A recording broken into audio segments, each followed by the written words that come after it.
Candle fruit ಎನ್ನುವುದು ಯಥಾ ಪ್ರಕಾರ ಮಧ್ಯ ಅಮೆರಿಕದ ಹಣ್ಣಾಗಿದ್ದು ಈಗ ಇಂಡೋನೇಷಿಯಾ, ಚೀನಾಕ್ಕೆಲ್ಲ ಬಂದಿದೆ. ಈ ಹಣ್ಣು ಮೇಣದ ಬತ್ತಿಗಳಂತೆ ನೇರ ಕೊಂಬೆ ಕಾಂಡಗಳಿಂದ ನೇತಾಡುತ್ತಿರುತ್ತದೆ. ಹಾಗಾಗಿ ಇದನ್ನು ಕ್ಯಾಂಡಲ್ ಫ್ರೂಟ್ ಮರ ಎಂದು ಕರೆಯಲಾಗಿದೆ. ಇದರ ತೀರಾ ಮೂಲ ನೆಲೆ ಪನಾಮಾ ದೇಶ.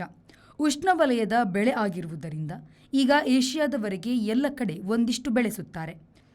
1 ಅಡಿಯಿಂದ 2 ಅಡಿ ಉದ್ದದವರೆಗಿನ ಮೇಣದ ಬತ್ತಿ ಹಣ್ಣುಗಳಿದು. ಸೇಬು ಪರಿಮಳದೊಡನೆ ತುಸು ಸಿಹಿ ಹುಳಿ ಇರುತ್ತದೆ. ನಾರು ಹೆಚ್ಚು, ಬೀಜ ಇದೆ. ಬೀಜ ಕೂಡ ಆಹಾರ ಯೋಗ್ಯವೇ ಆಗಿದೆ.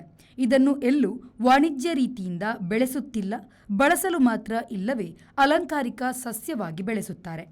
ಪನಾಮಾ, ಮೆಕ್ಸಿಕೋ, ಬೆಲೀಜ್, ಗ್ವಾಟೆಮಾಲಾ ಪ್ರಮುಖ ದೇಶದ ಬೆಳೆಗಳಾಗಿದೆ. ನಾರುಸತ್ವ ಅಧಿಕ ಆಂಟಿಆಕ್ಸಿಡೆಂಟ್ ಈ ಹಣ್ಣಿನ ವಿಶೇಷ. ನೇರ ತಿನ್ನುವರು, ಅಡಿಗೆಯಲ್ಲಿ ಬಳಸುವರು, ಜ್ಯೂಸ್ ಅನ್ನು ಕೂಡ ಮಾಡುತ್ತಾರೆ. 1500 ವರ್ಷ ಹಿಂದಿನ ಮಯ ನಾಗರಿಕತೆಯ ಕಾಲದಲ್ಲಿ ಇದನ್ನು ಎಣ್ಣೆಯಲ್ಲಿ ಹುರಿದು ಬಳಸುತ್ತಿದ್ದರು. ಬ್ಯೂರೋ ರಿಪೋರ್ಟ್, ವಿ4 ನ್ಯೂಸ್, ಪನಾಮಾ ಸಿಟಿ.